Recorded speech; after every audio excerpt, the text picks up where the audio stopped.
Have you ever wondered what goes on behind the scenes in order to execute one of these fantastic races we all participate in? Maybe you've been out on your regular trail run and thought about what it might take to get a race going there. Or maybe you've been thinking about what you can do to contribute to a great race day experience as a participant. Because let's face it, if we don't follow the rules or we're not great custodians of the trail, the races may not happen again next go around. So if any of those questions resonate with you, then you're going to want to take a listen to this episode. Welcome to the Choose to Endure podcast, the go-to show for back-of-the-pack ultra runners. Join us as we explore uplifting stories, interviews, gear and training tips, all tailored towards the unsung heroes at the tail end of the ultra universe.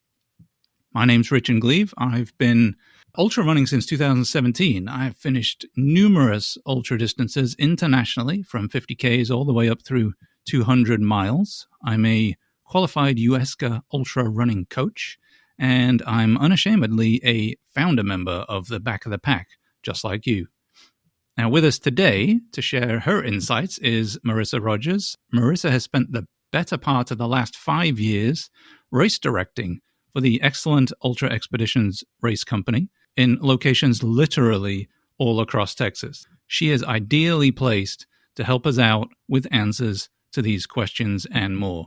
If you're ready to hear what it takes to get ultra races up and running and how you can play an active part in ensuring their continuation year over year, then lace up your trail shoes and hang on tight, because we are about to dive in.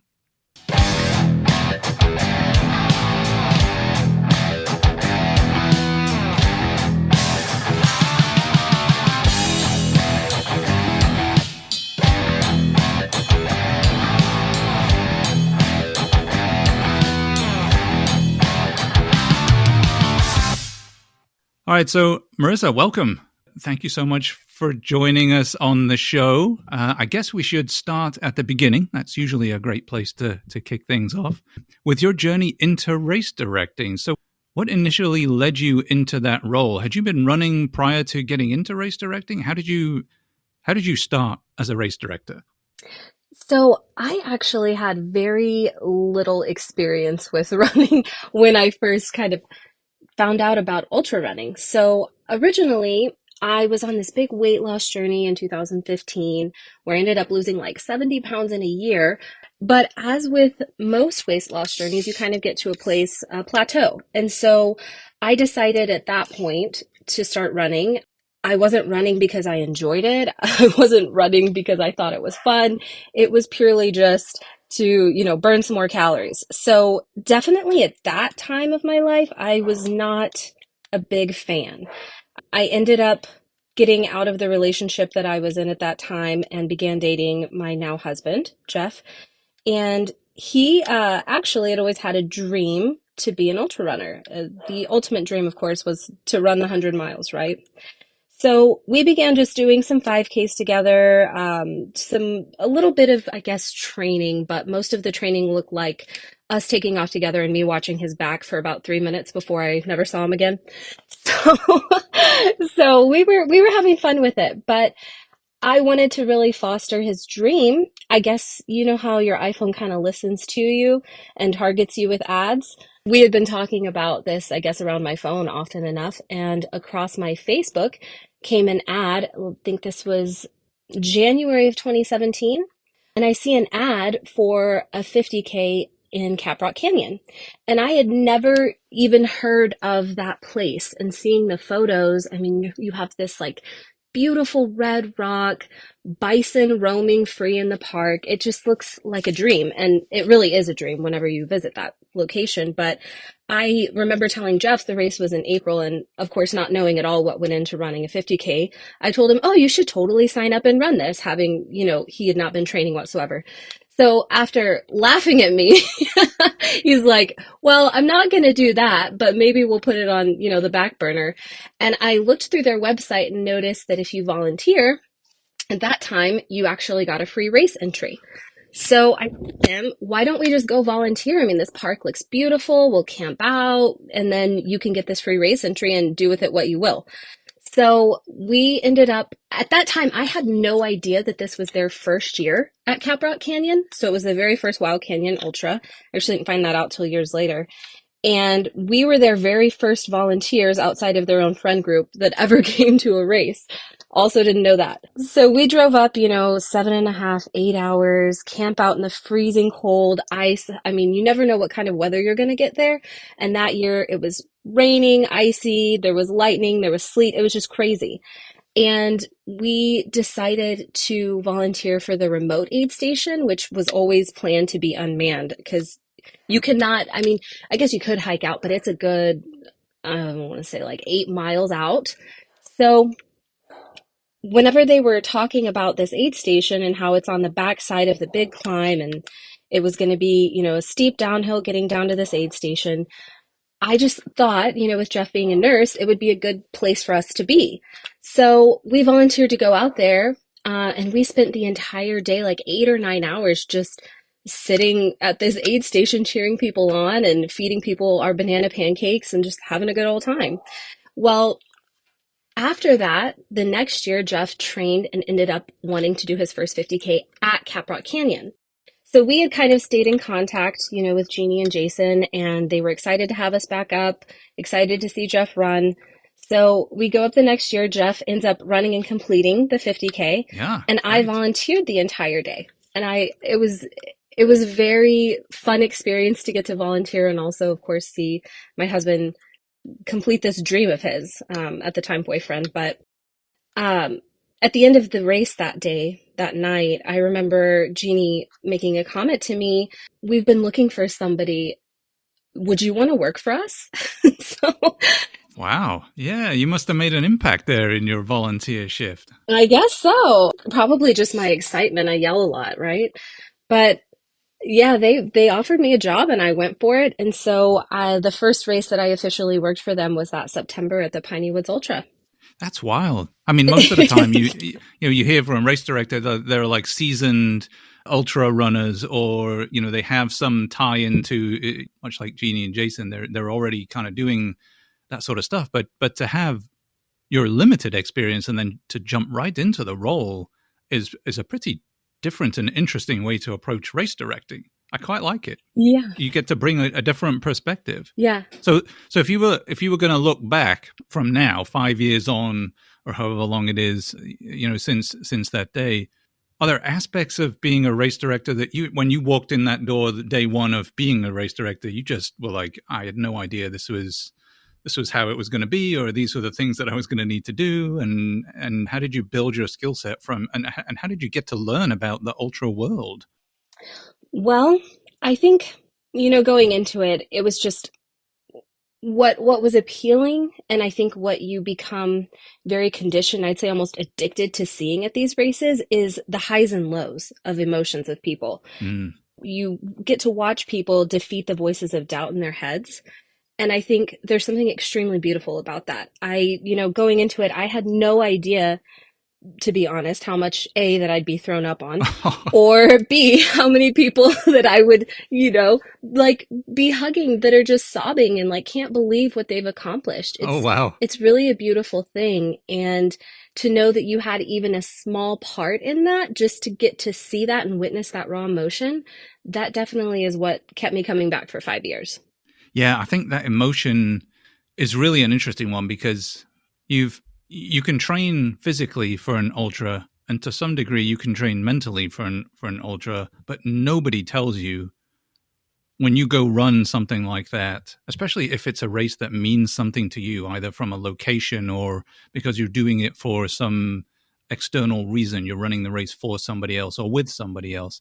The emotions of these things is like a total roller coaster. I mean, I've cried in races and I've no idea why. I just did. But Yeah. it's a complete roller coaster of a thing to do, and I don't think people really, they don't tell you about that in advance. So yeah, I get the emotional aspect of it for sure. Yeah. And I think also just it's funny because as the race director at the finish line or wherever you are during the day, you not only see the runner's emotions, but you're also kind of mitigating their family's emotions because their family doesn't know what to expect. They don't know that, this person's going to come through with, let's say, bleeding nipples or totally dehydrated or yelling Yeah. for, just all of these things that they probably have never seen. And so they're stressed out. They're anxious. What should I do? Should I make them pull out? Should I do this? Should I do that? And so you're trying to kind of calm everyone down, let the runner do their thing. It's like there's so many different levels of emotion coming from different places.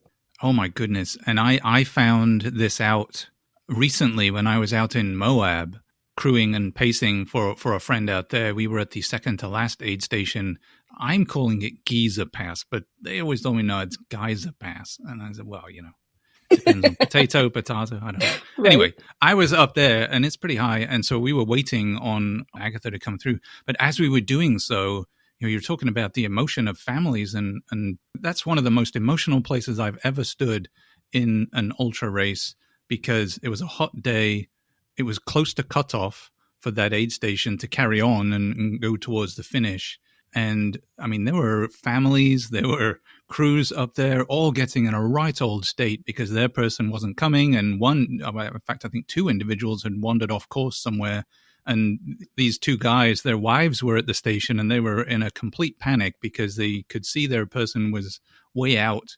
And like, how do I go get this person? Like, clearly they're having difficulties. What can I do? And so it's just this absolute roller coaster of an emotional aid station. So I had firsthand experience of that recently, and I'd never been in, I've been mostly the runner. Oh, yeah. So seeing that from the other side is really eye-opening, and I totally get what you were talking about, because you're at the start-finish line, so you get all the massive emotion of the people coming in to finish and or go off on a second loop.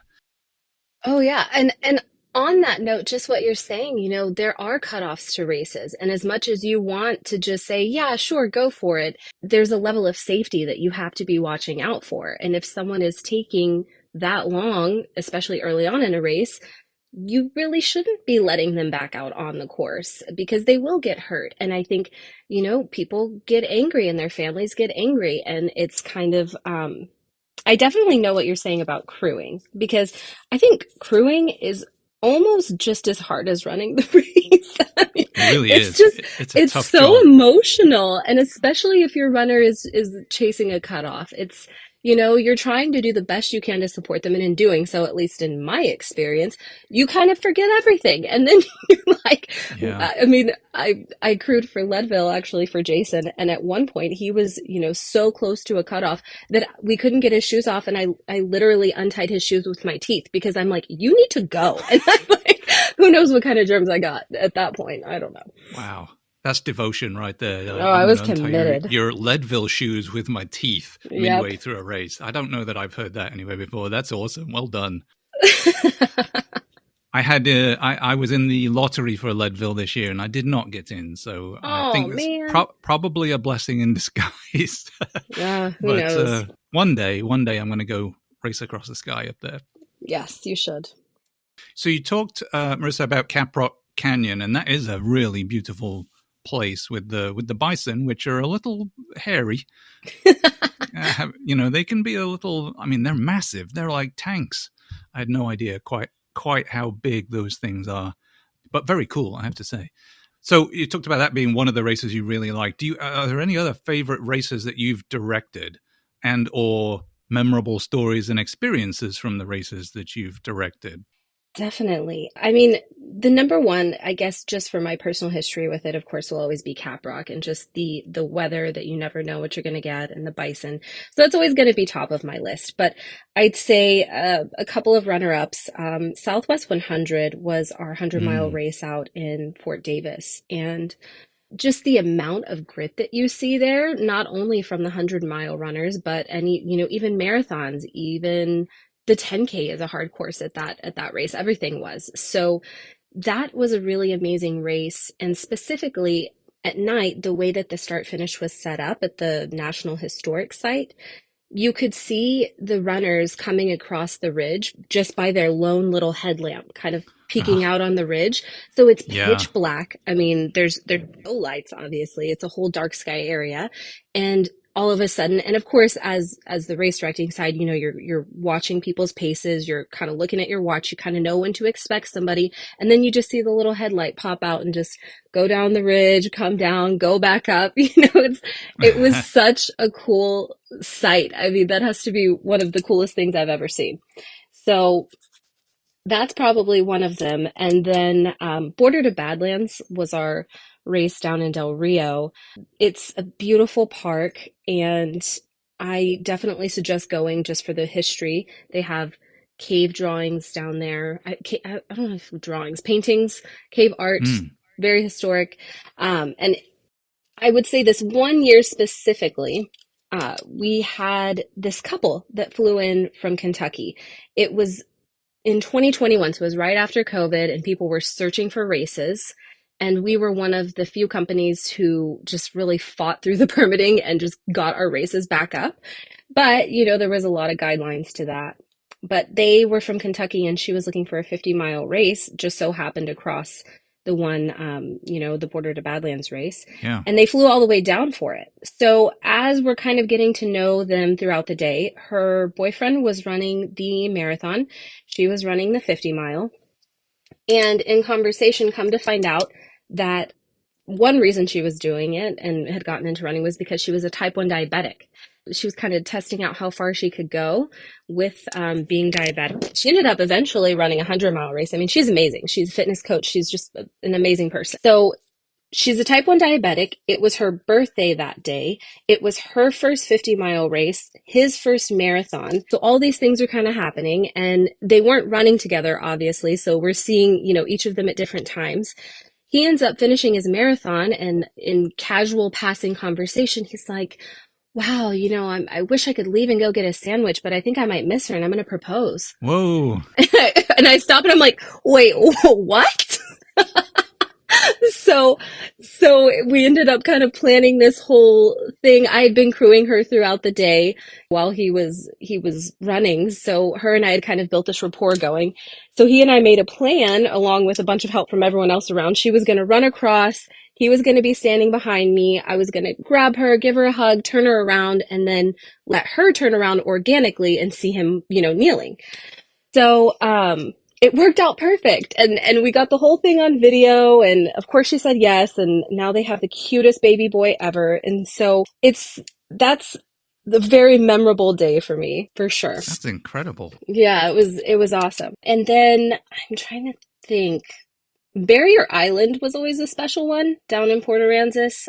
That race was, from the very first year, it was just four of us putting the race on, the entire thing. So it's hard to get, when you're a company that's based in DFW area, it's hard to get volunteers as well as just people to work your race all the way down to Port Aransas. That's a huge haul. Yeah. So that race was always a work of just passion and grit and being up forever. It's like, it was a tough one. And I remember in 2020, permitting for that race, of course, was difficult. And in 2020, some people were still kind of coming to races very nervous about COVID, and some people were just ready to not ever hear the word COVID again. So you kind of had Just like race. a mixed bag. Mm-hmm. Yeah. And so that race, everybody was just, and it always kind of has that party feel because it's the beach and everybody. It's on a beach. Yeah, exactly. So everybody was just letting loose, having fun. After they would finish their race, they'd hang out on the beach. And we have this man, Sean Beatty. He was an ambassador for Ultra Expeditions for a bunch of years. And he had just recently, before that race, set the FKT on the Guadalupe Peaks, but it wasn't just Guadalupe Peak. It was like a few nearby. So he kind of had to bushwhack and get this FKT across a few of the peaks there. Right. So he was coming down to run, I think it was the half marathon, and he finished running, and I had bought him a bottle of champagne to celebrate his FKT. Ooh. So he finishes the race. I give him his champagne. Later on in the night, after, we had been up for, let's say, working for 15, 16 hours, right? And at this point, it's 8 or 9, the sun's down. I had seen him, out on the beach, met people. He was hanging out at a bonfire. He was just having a good old time. And he walks up and it's dark outside. I'm like, oh, hey, Sean. And he has the bottle of champagne and he's, just drinking from the bottle and he's like, hey, do you want some? And at that point, I'm like, rip my mask off. I'm like, you know what? Heck yeah. Yeah, So we ended up, having some champagne on the beach. And it was just really nice to feel normal again for a little while. that's fantastic. Yeah, it was fun. Now, you talked about the challenge of potentially finding volunteers at such far-flung places when you may or may not have, the company recognition necessarily when you go in that far away from your base area. Permitting too. I mean, you definitely you've hit on permitting a couple of times there. So, from your perspective as race director, what are some of the biggest challenges that we might face or you faced? Always, I see the call for volunteers at any company I've ever been to. Yes. And then permitting, I mean, I have to imagine, is a big one. But are those big? And are there any other big ones out there we should be mindful of as runners? you know, quite a few. So permitting, of course, is always hard, especially in a post-COVID world. The way that prices have gone up, the way that people, especially for urban races, so whenever you're putting a race on in the city, Mm. it's hard. And sometimes people don't really want to work with you. So permitting is a hard one. I was going to say, how does permitting work? Do you have to go back to the same? Was this part of your role to go work with whichever agency at wherever you were? And I guess Yes. I guess it could change year over year. I mean, one year they might like you, and one year they don't want to play ball for some reason, or they've had a change of leadership, and now you have to kind of work your relationship all over again. I mean, it just seems like it's a hit and miss each year, and I would be very anxious about that, I think. Yes. So I was a race director in doing the in-person stuff, but I also behind the scenes worked from home for most of the 5 years as well, doing permitting, working on designs with our graphic designer and our person who was the manager of all the marketing. Mm. So I did, and all of the vendors. So trying to find sponsorships, everything, I kind of had my little bit, my hands in everything, I guess I could say. But with the permitting, it is about relationships, but so is kind of everything. If you're a race director, you Yeah. have to keep and maintain relationships because granted, you could put on a solid race any day of the week, but if you're not a nice person and you're not developing friendships, why would anybody come back? Yeah. And so, but that's also just customer service in general, I guess. But specifically with the permitting, I think, especially when you're going to remote areas, and working with Texas state parks, once people meet you and they know what your mission is about and how much you actually genuinely care about the trails and about the park and about your runners and how committed you are to putting on a race that's not going to affect their daily operations, that's not going to affect their trails, you're not planning to leave garbage behind or leave anything undone.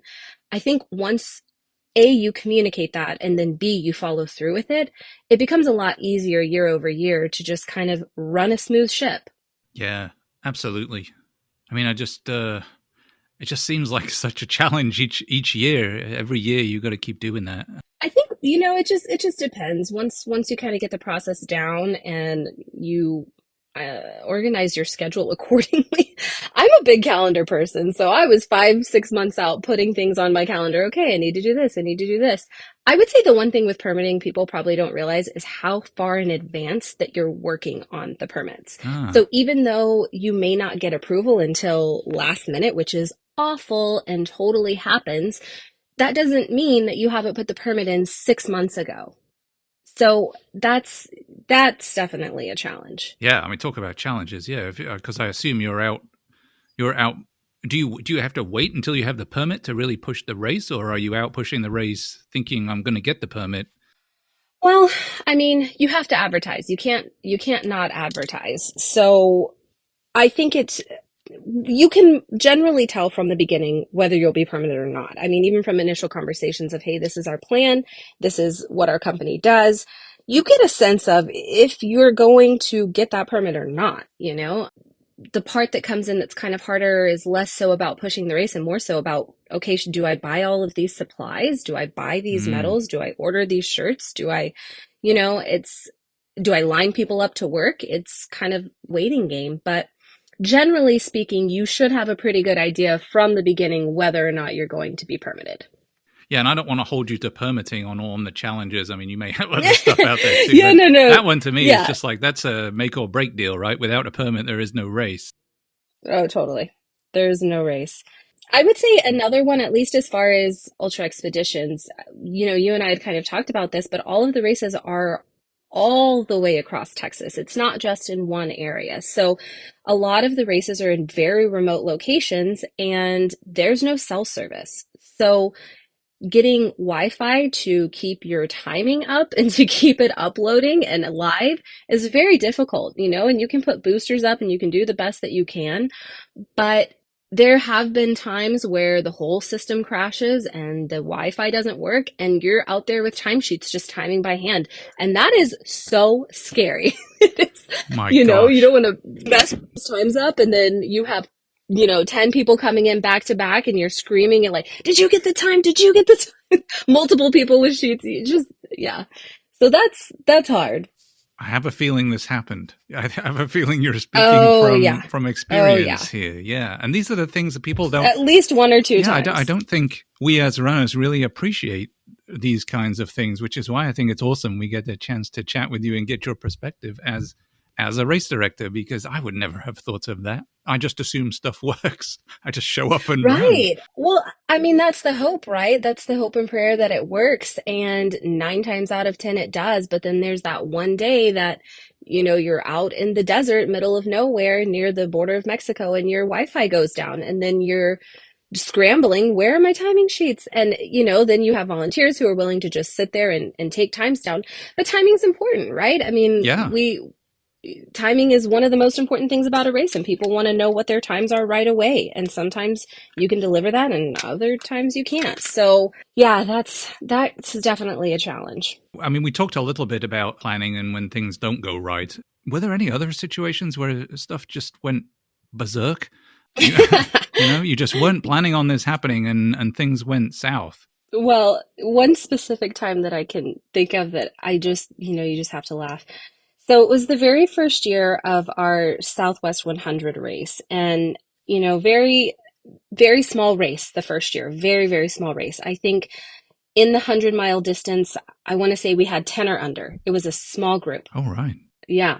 So we're out there. The race kicks off at 5 a.m. and the 100-mile runners take off. And if you've been to that race, it goes down and then it makes kind of a right turn into this field that goes past the old hospital and the old barracks, and then you start climbing. Well, we had told everybody, and at any race, don't just blindly follow the person in front of you. I know everyone wants to just kick off and just run as fast as they can, but that person may not be paying attention, and then now everybody's off course. Oh, no. That happens all of the time. So this race kicks off at 5 a.m. and I want to say it was just Jeannie, Jason, and I out there. So they had to run back to the trailer that we were staying in. There was this trailer home that was directly across from the park that we got for an entire week for, I want to say like $250. It was an insane deal. Yeah, it was awesome. Never were able to secure that trailer again, unfortunately. But so they ran back to the trailer to go probably, grab some food, whatever. So I was there alone and finishing setting up some other things before the other distances kick off. And I look up and I see 10 headlamps running back towards me. Oh. And I'm thinking, that's oh not my right. gosh, what am I going to do? So they all come up and they tell me, we don't know where to go. There's, we don't see anything out there. So basically, the first person had taken off, blown right past the right-hand turn sign, and then everybody just followed. Oh. So one of the runners said, I think I know what I did wrong. I think I'm going to take off and go back. So half split up and went and took off and found the way, and half stayed there and expected us to, I guess, adjust their time accordingly before they took back off. Oh, it was a nightmare. I had barely been race directing at that point. Who knows? Maybe like 6 months. You're not prepared for these things, for 10 people just staring at you like, okay, now what? What do I do? Yeah. What do I do?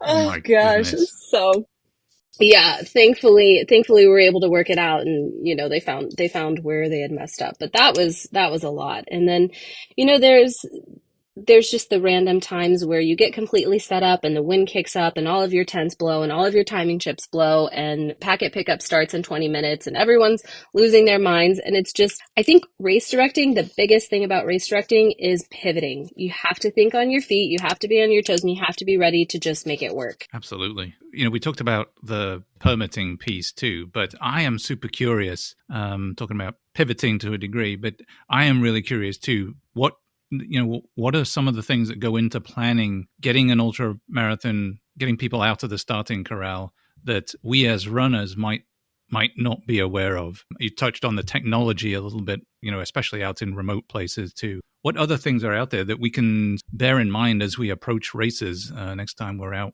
talking to a race director or running some company's race? Yeah, I mean, so many things, as I'm sure you can imagine, but definitely the logistics that just go into planning it. When you show up to a race, I think one of the things that people don't realize is how much the planning of the start finish line and the flow of how to move 300 to 500 people in a way that makes sense into a very small area on a trail, that's hard. And so, you could be out there a day in advance setting up tents and walking through things and picking these small details apart because you want the flow to be right. You want it to make sense. Where do I put the aid station? Where do I put the porta-potties? Okay, if people want a race line photo, they definitely don't want the porta-potties in the background, so they can't go there. So then they have to go over here. And it's just things like that you probably don't realize how much thought and effort is put into the planning. And I would say also just the amount of gear that you have to transport to put on a race, especially when you're traveling 8 to 9 hours away from where your home is. I mean, all of the trail marking stuff, all of the tables, all of the chairs, all of the tents, all of the shirts, all of the medals, all of the timing equipment, all of the water. It's a lot of movement, and we don't have, forklifts and stuff to move stuff around. So all of that's getting loaded and unloaded by hand. Oh, dang. It's a lot of work. Yeah. And it's a long day. It's waking up at 2 or 3 in the morning and just kind of bearing through the day, because although you try to do shift work, you're never really at rest. It's like Right. you're constantly thinking about what's going on. Did that person make it through? Are they going to finish? How is this? So that's kind of that's the challenge. And I would also say just trail marking, especially when you have a trail that's 10 plus miles long, could be even longer. And every single one of those markers is put in by hand. And granted, ideally you have a trail that you can ride down in, like an off-road vehicle type of situation where you're carrying things, but most times you don't, because there's a lot of single tracks. So you're carrying stakes and flags on your back, looking at a trail map, figuring out which is the right way that you're supposed to go. And if you have, volunteers or someone who's never been at that race, they can mark for you, right? But then you have to do the due diligence of going and actually running the course and checking everything. So it's a lot of work, and then double checking the work, and then still being anxious about the work. It's a lot of thought goes into every single part of a race. And of course, I can't speak for these huge companies, like Spartan or UTMB or these huge companies, right? They are not probably so worried about a budget. But I would say most, especially Texas companies, they're small operations, and people definitely aren't doing it to get rich quick, because it's not a work of profit, it's a work of love and a work of passion. And so the amount of money that goes into just putting on a race, you cannot imagine. I mean, and especially after 2020, when all of the prices went up for literally everything, it changed the whole landscape of running and putting on a race. And that was hard, And I'd say probably last, I know everyone sees the call for volunteers, but I mean, truly, there would not be races if you didn't have volunteers. And I think, especially with how far our races were, as you and I had kind of talked about, it's hard to get people to come out. And people who actually kind of know, I don't want to say I'm not trying to say there's ever a bad volunteer, but we've all been at a race where the people are standing behind the table kind of waving at you. And then you've been at a race where people are in front of the table like, what can I help you with? How can I pour, all this stuff. So uh, you can have a body there, but to have somebody who actually wants to put in the effort to be helpful and smile and encouraging, you don't always get that. And that can change somebody's perception of your entire organization based on, a volunteer that you probably have never met before that day. And you can morning of try to do some little training, ask them what they need. Runners don't always communicate because they're kind of out of it at some points. Like, Yeah. get in front of the need, have the water, have the snack, have the enduro lights, but that doesn't always happen. And it's hard. You can't control everything, right? But as with, going out to eat and your waiter doesn't do a good job, or, any type of customer service face oriented business, you're being judged on every single part of your race. And Yeah. it's hard when you can't control all of them. Yeah, I think that's really interesting. That's not something I think that is immediately understood by people. Like I know that I just listening to you talk there, it's really interesting to me. Yeah, the volunteers are really representing your company, and you're putting to a degree at least, you're putting your reputation really in the hands of people you may never have met before and may never see again. And I think you're right in that when you, Exactly. as a runner, you're that's really all you see. You don't really get to interact with all the behind the scenes stuff, and you don't see all the work that goes on before and after a race. All you see is the handful of volunteers that are at the aid stations, and that's how we make a decision on a race. And I would imagine that's just thinking about that. That's pretty stressful. Now you got me thinking It about that. is Like, so stressful. And it's, like I said, you're standing at the finish line trying to make sure that everyone's safe, and you're watching your cutoffs, and you're trying to, keep your shift going, and you're making sure all the aid stations have everything. And the hardest thing to hear is someone coming through and finishing a race and saying, it was great, but at this one aid station, these people just really didn't seem to care and didn't, and that's the last thing you want to hear, but what can you do? yeah, you know it's hard. And I think, at least for me personally, I definitely wanted people to feel very seen and heard and loved and valued and appreciated when they came across the finish line and starting the race, and at every moment that they were at a race that I was a part of. And to not have that happen due to something that's outside of your control, it's extremely frustrating, and it's hard. well, I have to give you guys dues. The very first time, and really the reason I got into trail racing in trail racing before ultra racing in the first instance, I was a marathon guy, and I showed up one time at a trail race just on the west side of Houston here, and so I ran the race, and I think it was a trail half marathon. And I came over the up the steps and across the finishing line. And as I crossed the finishing line, the lady sort of said my name as I came across, handed me the medal, and sort of gave me my time. And I was like, wow, this is incredible. I've never heard anybody say my name as I come across the finish line. This is Right. awesome. And there was people hanging around, and they were drinking beer. And I was like, this did not happen at the Chevron Houston Marathon that I had just attended, So Right. yes, I think volunteers and the aid stations are definitely crucial, but so is the start finish line. And I think you guys as race directors, at least in my experience, have done a great job making people feel welcome both at the start and at the finish. Yes. And really, that's getting back to the race director stuff. I would love to know your take on, hey, if I was going to go be a race director, if I was going to try to start a race, what would I do to get started? What would be your guidance on, like, because I'm running around, and I run around. We have a local park back here, and I'm like, man, this would make a great like backyard ultra, let's say. Yeah, right. This would be great. This would be awesome. I'd love to have people over here and show off this kick-ass little trail in the back of my neighborhood, and it's only 3 to 4 miles tops around. So it would make a great kind of backyard thing. But where the hell do you start? So I guess what I would say, as far as if you're thinking about getting started, I think there's a lot of ultra runners who have never volunteered for a race and have never crewed somebody. I would say that if you want to be on the other side of a race, you really have to know what goes into it. So volunteering for a race would be the first thing that I would suggest. And Hmm. definitely volunteering for every position, not only an aid station, but also the start finish. Volunteer for the setup, because a lot of people don't realize that your alarm goes off at 2 in the morning, and you normally have to be on site by 3 or 4. Ooh. And if you're not willing to kind of be on time and make that work, then you're not going to be able to put together a successful race. So I would say volunteering would be the first thing. And it's kind of like, I guess I kind of relate it to when you go out to eat and everyone says, you can't really criticize a waitress until you've been in her shoes. And it's so true. you know, Yeah. like until you kind of do it yourself and see what goes into it, yeah, it's a lot.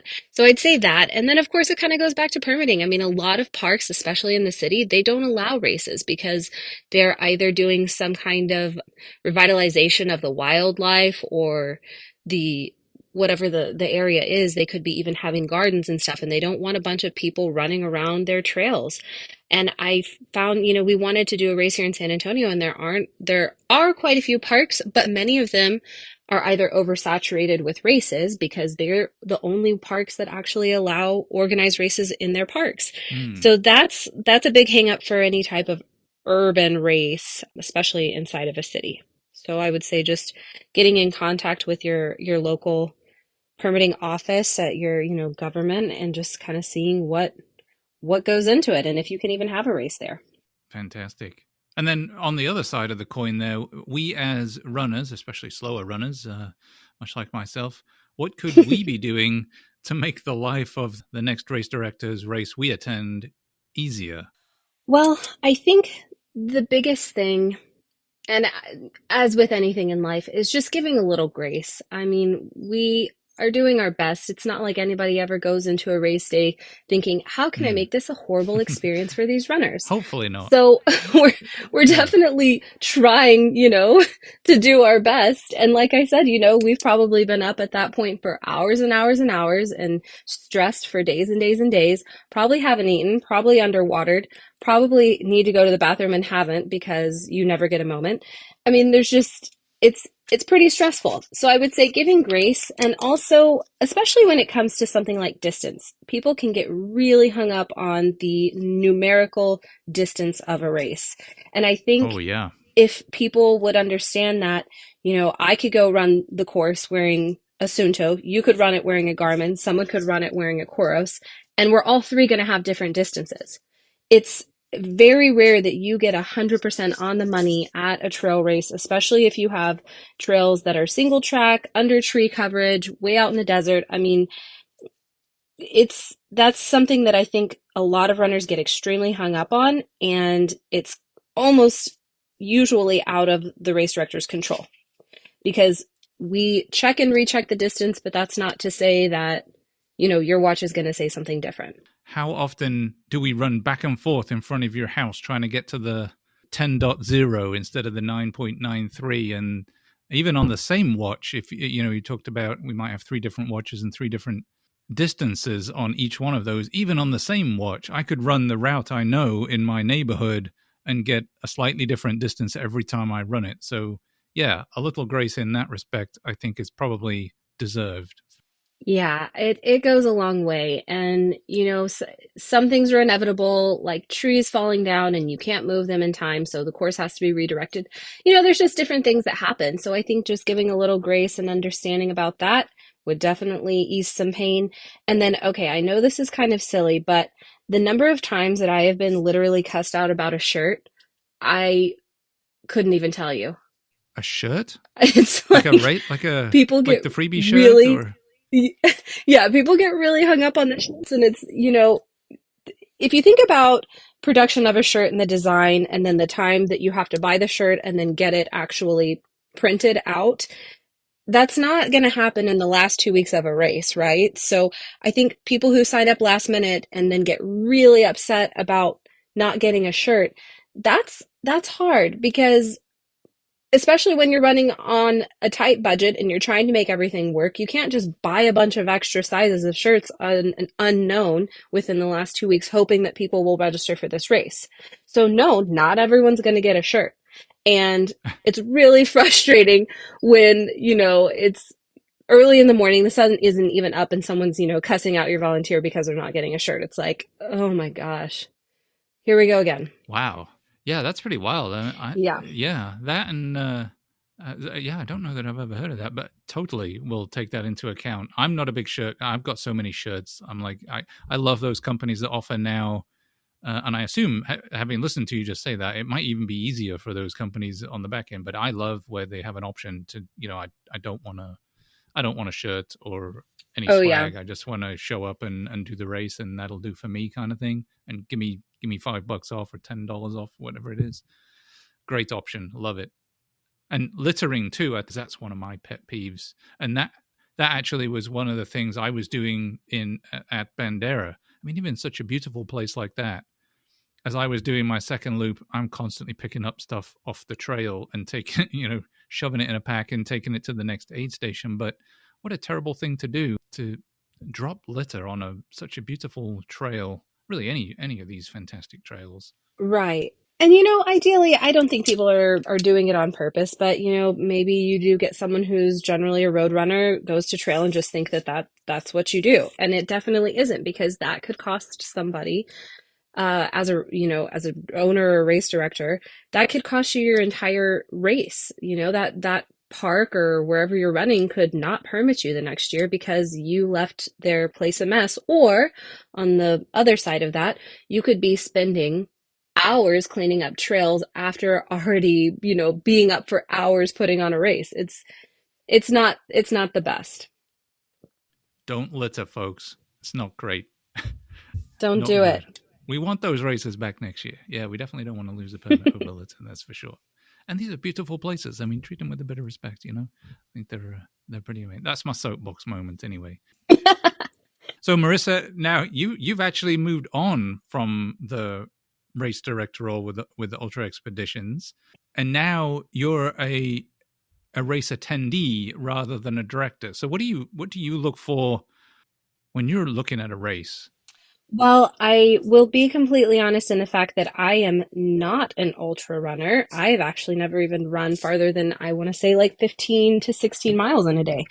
So my my idea of running a race is probably more based around the fun aspect, right? What's the Yeah, after party going to look like? I'm the same as you, where when I go to a race, I don't take a shirt. I don't, in a very nice way, say I don't want this medal. It becomes clutter, right? So I think for me, it's definitely, I want to support other race directors that I know, especially now that I'm primarily racing here in San Antonio. And I want to go to a race that I know is going to have a good finish line atmosphere. So I think those would be the two things for me. yeah. Now I'm curious. Now you mentioned other race directors. Is there a secret society somewhere of race directors that you guys all get together in a craft beer pub somewhere on a dark Saturday and You know, talk about runners? I don't know. the best way to get connected with race directors is to join running groups, because generally running groups are put on by race directors or have a race director in them. That's how I know race directors in this area, was just by joining a running group. So I'm curious too. When you go to these races, do you find yourself evaluating the other race companies or the other race directors when you show up? Like, oh, I wouldn't have done that, or I kind of know where you're coming from with this comment. Do you find yourself looking at that? I don't know. Yeah, I would definitely be lying if I said no. You don't want to, it's not that I'm being judgy, but just definitely with the flow of things, you think, well, this was confusing, or, things don't start on time and you're kind of thinking, well, I didn't really want to stand here at the start line for 15 minutes, but things happen. So I think, given that you may have those thoughts, you still know the tons of things that could go wrong. And you know that these people are doing their best to put on a good race. So, I mean, yes, the critiques can happen, right? But I think overall, I I know what goes into it, and I think just putting on a solid race where the finish line is happy, people are having a good time, and there's a good atmosphere, that can probably mitigate any other worries that you have. Awesome. Are you getting back in any time? Do you think? Do you have the bug to get back into it? So, you know what's funny? I was crewing a friend at Bandera as well, 2 weekends ago or whatever it was, and so people have been asking me that question, right? And as we're crewing, we were out there for all day. One of the guys that was in our group, he kind of looked at me and he said, "So, do you miss it?" And without even thinking, I'm like, "Heck no." It's not that I don't miss it, but it's a lot, 5 years of driving all over Texas, and there's 5 to 6 months out of a year where you're gone every other weekend. And that comes at a cost. And there was many times where I would be driving 8 hours both ways to get to a race sometimes, and you're missing out on a lot. I remember one race specifically, completely, out of my control of I committed to something and I wanted to show up, but it was the weekend of one of my close friends' funerals. So I had to miss it because I had committed to work this race. Oh, But, you're missing out on, family reunions, birthdays, everything. So as much as I absolutely loved 95% of everything about what I did, there is not any regret with my decision. I will say that. yeah. I'm going with no. That was a very eloquent no. Well done. Yes. No, no. No desire to go back just yet. No, and it's so funny because you just even waking up for that race to crew, it's, early in the morning and everyone's kind of shifting around the house and sorting out gear and it's freezing cold outside. And I'm thinking, man, the Yeah. number of days that I was outside in the wind and the rain and the beating sun for 12 to 15 hours or longer. And then you wake up the next day and you're just haggard and your face is all windburned. It's like, I put my dues in. I'm good. Thank you. Yes, thank you so much. Yeah. Okay. Well, very good. Well, we do each episode like to encourage guests to choose a song on a different vein here that you can add to the free Choose to Endure Spotify playlist. Something usually to lift you up or motivate, get your butt moving while you're out on a trail or in a 5 or 10K road race, whichever you like to do. Marisa, did you have a song that you'd care to add? And if so, what is it, and why did you pick this one? Well, so it was a remix of the song Getting Jiggy with It. Because I think for me, when I run, definitely listening to music that has this upbeat, positive, and sometimes faster tempo, it definitely motivates me. So I would say that was the one for me. And who doesn't love Will Smith? I mean, honestly, Yeah, for sure, and it's a good remix too. it really is, isn't it? It is. It's fast and it's faster than the original. I will say. I'll put it on the playlist, and you guys can judge for yourselves. But I think it's awesome, and you definitely want to. You know the move, and it's the one you want to do when you're out there. I think it's fantastic. It's a beast of a song. Well, as we come to the end of another episode, definitely, Marisa, thank you again for your time and your insights. Without race directors and their efforts to go above and beyond putting on these events and dealing with all of that pre-planning and all of the permits and the challenges of just even getting to the start line, never mind what comes after it. Obviously, we as runners wouldn't be able to do the thing we love to do. So huge kudos to all the race directors, all the race companies out there for getting it done. You guys are absolutely amazing.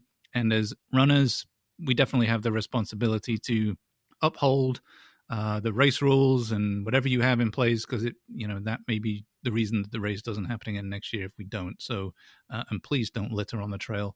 I find that kind of disrespectful. Anyway, if you do have interest, we did chat about the excellent folks over at Ultra Expeditions too. If you have interest in their races, you can go find them at ultraexpeditions.com. They have a really cool Texas Eco Series, which is pretty unique. It takes in races in all the different ecosystems that Texas has to offer, which, if I'm getting my Texas knowledge right, would be coastal, canyons, forest, prairies, and mountains. And if you're someone like me who really enjoyed the beach race Orion, which used to be put on by Trail Racing over Texas down in Galveston back in the day, then the Barrier Island race down on Mustang Island in Port Aransas that Marisa was talking about earlier. I think it's each November.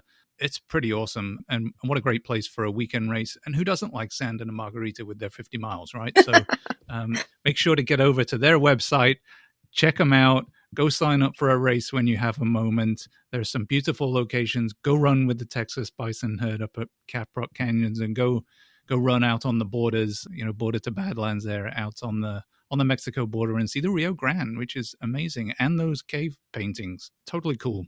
In the meantime, don't forget to subscribe to the show, get notified each time a new episode comes out, and of course, follow, share, and review. Doing any of those things really does help with the algorithms, which in turn helps get the word out and helps others find the show. You can find us on Instagram and Facebook and over at choosetoendure.com, and now also on YouTube as well for a video version. So be sure to head over to any of those and check us out. Say hello, drop us a message, topic, or feedback if you have a moment. Definitely love getting those interactions. So until then, run long, run strong, and keep choosing to endure. Thanks for running with us at the Choose to Endure podcast. We hope you enjoyed the show. We had a blast. If you did, make sure to like, rate, and review. And we'll be back soon. Keep racking up the miles and the stories, and we'll catch you at the next trailhead. Until then, remember to run long, run strong.